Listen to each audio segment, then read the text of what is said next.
వంశ పారంపర్యం ఇవ్వాలని చూస్తారు. కానీ అలాంటిది వద్దు అనుకుంటున్నారంటే గనక, దైవంగా చూసుకునే ఆ వృత్తినే వద్దు అనుకుంటున్నారంటే గనక వాళ్ళ దైన్య పరిస్థితి అంతా ఇంత కాదు. దీనికి కారణం ఎవరు? సిరిసిల్లలో ఎందుకు ఇలా జరుగుతుంది? ఈ చావులు ఇక్కడే ఎందుకు చోటు చేసుకుంటున్నాయి? ఎవరైనా దృష్టి సారించారా? గత 10 ఏళ్ల నుంచి చాలా మంది చనిపోయారు.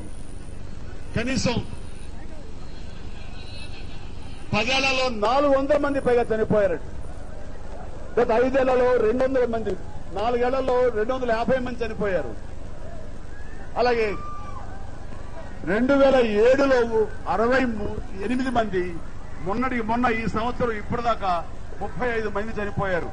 నిన్నగాక మొన్న 3 days ఇంకా చిన్నదినం కాలేదు, ఇంకొక వ్యక్తి చనిపోయారు. ఇప్పుడే వాళ్ళ పరామర్శిస్తాను. ఎంత దయానీయంగా ఉందనే పరిస్థితి, చాలా దీనంగా ఉంది వాళ్ళ పరిస్థితి. అంటే దీనికి అంతు లేదా? దీనికి ఆప్యం లేదా? దీనికి ఒక నిలుపుదల లేదా?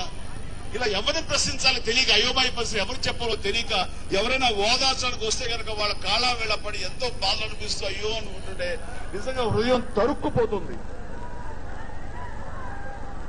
ఇక్కడ పని చేస్తాం, చేతులు చాపుతుంటే అయ్యా అందరూ అనుకుంటున్నారు ఏదో కొంత డబ్బు పడేస్తే కనుక వీళ్ళు సర్దుకుపోతారులే అనుకుంటారు. డబ్బు పడేస్తే పోయిన ప్రాణాలు రావు.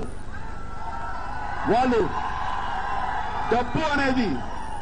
డబ్బు మాకు ఇవ్వక్కర్లేదు, మాకు చేతి నిండా పని ఇవ్వండి, పని చేసిన తర్వాత మాకు సముచితమైన డబ్బులు ఇవ్వండి చాలు, మాకు వేరే అక్కడ మా కష్టాల డబ్బు చాలు. మేము చేయి చాచి అడిగే యాచకులము చూడొద్దని చెప్పండి అయ్యా, మాకు పని ఇవ్వని గుండెలు కొట్టుకుంటూ వాళ్ళు చెప్తుంటే కనుక హృదయ విదారకంగా ఉంది నాకు. పని చేస్తామంటే పని ఇవ్వలేకపోతున్నారు. ఇక్కడ ఇవ్వటం లేదు కానీ ఇక్కడి నుంచి వలసలకు వెళ్ళిపోతున్నారు వేరే రాష్ట్రాలకి ఇదే చేతి వృత్తులతోటి. భివండి వెళ్తున్నారు, ముంబై వెళ్తున్నారు, సూరత్ వెళ్ళిపోతున్నారు, మా అహ్మదాబాద్ వెళ్ళిపోతారు. అక్కడ మాత్రం వాళ్ళు తిరిగి వెనక్కి రావడం లేదు, ఎందుకంటే అక్కడ చేతున్న పని ఉంది. అక్కడ ప్రభుత్వాలు వాళ్ళకి పని ఇచ్చిన సందర్భంలో ఇచ్చినటువంటి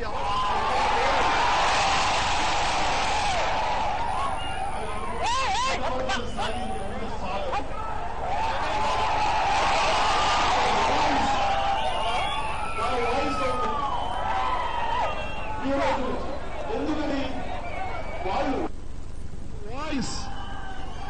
నా వాయిస్ అవుతుంది ఈ రోజు నుంచి.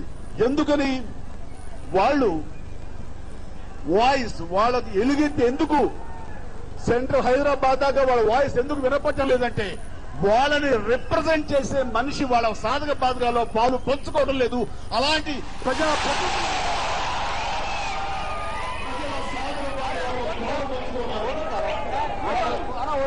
బతుకుల్లో చేతుల ఉండడానికి వాళ్ళకి భరోసా ఇవ్వడానికి వాళ్ళ వాయిస్ సుఖమయం చేసుకోవడానికి ఇప్పుడు ఆలోచిస్తున్న ప్రతి ఒక్కరు కూడా సంతోషం ఉండాలి, వాళ్ళ పిల్లలు ఆనందం ఉండాలి, వాళ్ళ మొదలు చూడడం ఉండాలి, సంతోషం ఉండాలి.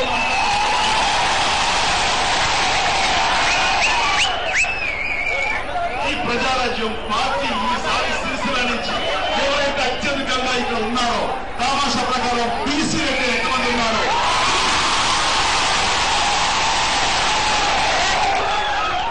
వాళ్ళకి తెలుస్తాయి. ఆ పార్టీ తన గుండెలో పెట్టుకుని అక్కడ నోరు తెలుస్తారు, అక్కడ వెలిగి చదువుతారు. పరిష్కారం లభిస్తుంది. సమస్యకి పరిష్కారం లేకపోలేదు, సమస్యకి పరిష్కారం ఉంది. అయితే ఆ సమస్యను సొంతం చేసుకుని ఆ సమస్యని వాళ్ళతో అనుకుని దానికి స్పందించే మనసు లేక కొంచెం శ్రద్ధ పెట్టే తప్ప ఇప్పుడు పెద్ద సమస్య కానే కాదు. ఎందుకంటే మీరందరూ నోరు తెలిసి 60 అభాగ్యులు ఆ చనిపోయిన బాధలో భక్తో కొడుకో మావడో ఎవరో చనిపోయిన బాధలో అలా ఉండిపోయి దిగమించుకోండి బాధలో ఉండిపోయేది తప్ప ఎవరికి చెప్పుకో తెలియదు, ఎవరికి చెప్పాలి